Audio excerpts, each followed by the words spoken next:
Palmeiras. O Palmeiras não jogou bem mais uma vez, minha gente. O que está acontecendo? Mas o Verdão está nas quartas de final da Copa do Brasil.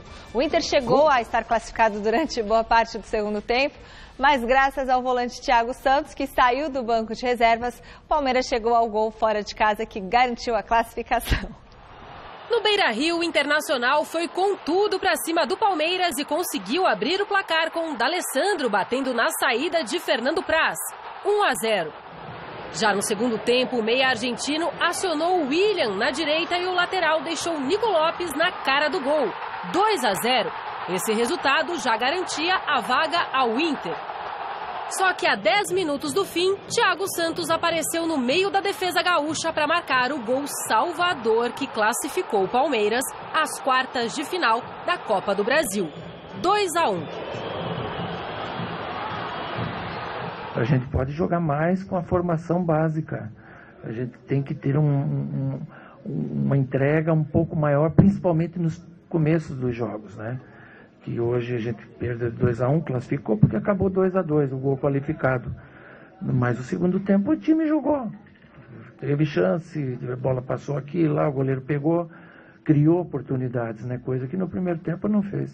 Eu já falei muitas vezes, né? Não é crítica o que eu vou falar. O Palmeiras fortaleceu muito o seu elenco, muito. Mas se você pegar o time do ano passado e desse, o Palmeiras não fortaleceu, pelo contrário. Perdeu o Vitor Hugo, o Moisés e o Gabriel Jesus. Não temos a qualidade dos três, porque é muito raro você achar 3 jogadores assim. Então fortaleceu-se muito o elenco, mas não o time. E isso é uma coisa notória, né? Então não adianta ficar falando, o Palmeiras é melhor, tem que ganhar tudo, porque se não ralar, se não tiver entrega igualzinho os outros, e às vezes até mais, não vai chegar em lugar nenhum. Grande noite para você que acompanha o Gazeta Esportiva. Pois é, causou polêmica o que disse aí o Cuca, referindo-se que o elenco melhorou, mas o time piorou. Tenho falado mais ou menos isso aqui no Gazeta Esportiva. Tem essa história de que, o Palmeiras milionário, Palmeiras galáctico, como gostavam de dizer, aquele de 96, tinha Rivaldo, tinha Milha, tinha Roberto Carlos, tinha Djalminha, tinha Luizão. É outra coisa, o Palmeiras realmente ele tem um bom elenco se comparado com os demais clubes do futebol brasileiro. Peças equivalentes para você fazer substituições. Mas no time, no tete-a-tete, eu não vejo o Palmeiras tão maior assim. E o que o Cuca falou faz sentido. O Vitor Hugo vivia uma fase fantástica no ano passado. Claro que, na verdade, o Palmeiras não perdeu com a ausência do Vitor Hugo por transferência. Ele já tinha caído de produção, perdeu até a posição para o Edu Dracena na gestão Eduardo Batista. O Moisés faz muita falta. No ano passado eu dizia para mim que o principal jogador da conquista do Palmeiras era o Moisés. E um Palmeiras que na fase final não apresentava um futebol vistoso, não apresentava um futebol bonito. Era um futebol eficiente, vencia o jogo por 1-0, 2-1, mas passou sufoco diante do Vitória, do Sport, jogando em casa.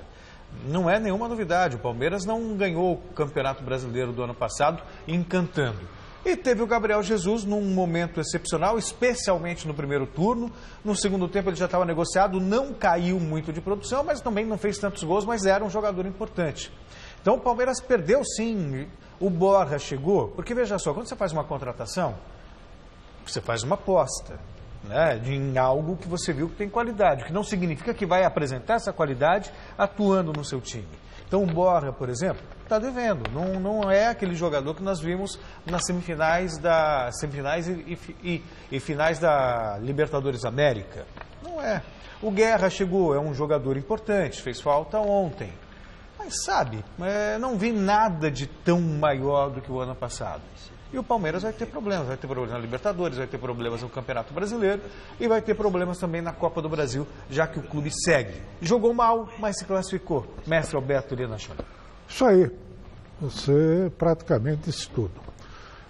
O que ocorre é o seguinte, por exemplo, 2 jogadores estrangeiros que chegaram com muita fama justificável, né? O Borja e o Guerra. E os dois tem ainda que ter um tempo de adaptação. Você estava falando aqui, eu estava me lembrando do Dario Pereira, que levou 1 ano no São Paulo para dar certo.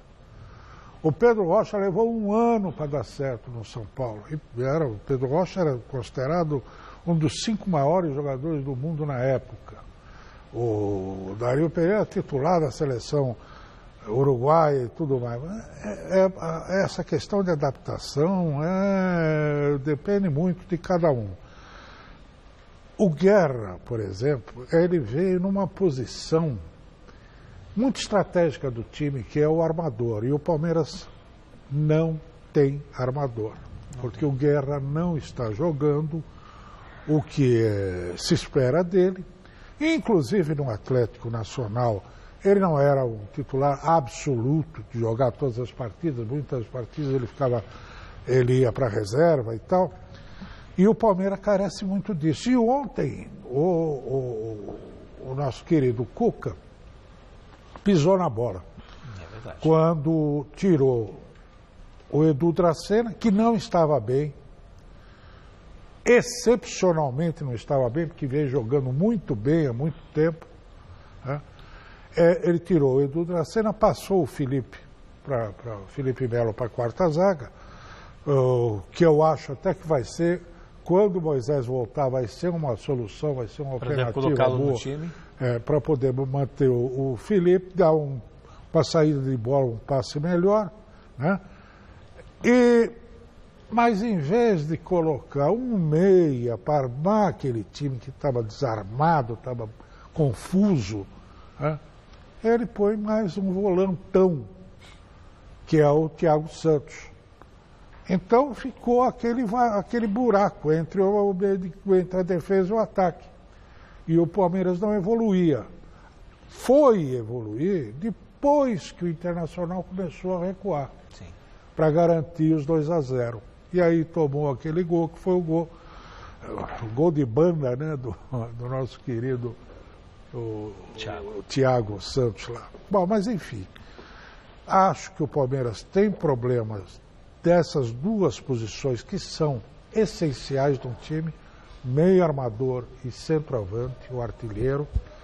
Se desfez do Alexandre, se desfez do Rafael Marques, insiste com o William me lembra um Fedato, isso não é do seu tempo, mas o Fedato era assim, naquele Palmeiras da academia, jogava para burro, o time.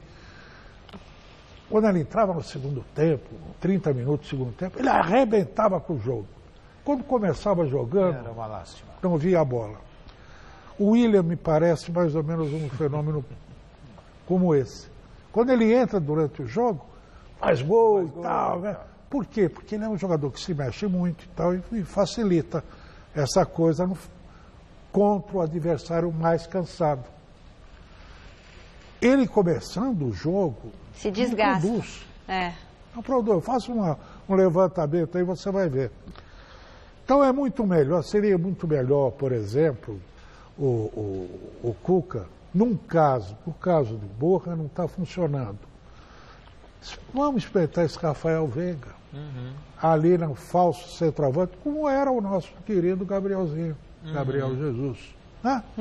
Faz uma coisa nessa base aí. Tinha o Michel Bastos tinha entrado tão bem na última partida, por que não usou o cara com meia? Quer dizer, o negócio está complicado para o Palmeiras. Mas que o Palmeiras tem um excelente elenco, muito melhor do que os outros todos que estão aí no Brasil. Não tem um padrão, como você disse, daquele Palmeiras das academias. Mas aquilo nenhum time tem. Acabou. O Palmeiras das academias, o Santos do Pelé, o Botafogo do Garrincha e do Jairzinho depois, isso não tem mais. O Cruzeiro do Tostão, isso não existe mais. Entendeu? Os times são muito mais fracos do que era naquela época. Então, mas nesse cenário, nesse padrão, esse elenco do Palmeiras é muito melhor que os outros. Ele tem que jogar muito mais do que está jogando. Tá certo. Bom, vote na enquete que está no ar no site gazetesportiva.com. A gente quer saber a sua opinião. O time titular do Palmeiras em 2017 é inferior ao time de 2016? Sim ou não? No pique, Celso Cardoso. Não, porque eu preciso fazer uma consideração. Eu me lembro, até para ou é não no pique? Porque até para não cair em contradição. Eu me lembro quando foi anunciado Borja e tal, eu disse, com o Borja o Palmeiras tem tudo para ganhar tudo que disputar. Só que considerando que Tietchan ia estar no mesmo nível do ano passado, que o Moisés ia estar jogando, né? Quer dizer, e a coisa não se confirmou assim. Do jeito que está hoje, para mim o time do Fernando Praz ao Dudu é inferior ao do ano passado. E aí, mestre? Um foi campeão, fez uma grande campanha, o outro está mal. Não está jogando, quer dizer, está seguindo adiante em algumas das competições mais importantes, que é Libertadores e Brasileirão, e agora a Copa do Brasil. Brasileirão, inclusive, está mambembe, mas tem tempo para recuperar. Acho que o Palmeiras atual, o que está em campo jogando, está jogando muito menos do que o time de 17, obviamente. Inclusive porque tinha o Gabriel Jesus, né? Então. Essa é uma grande diferença. Né? E o Moisés. É verdade.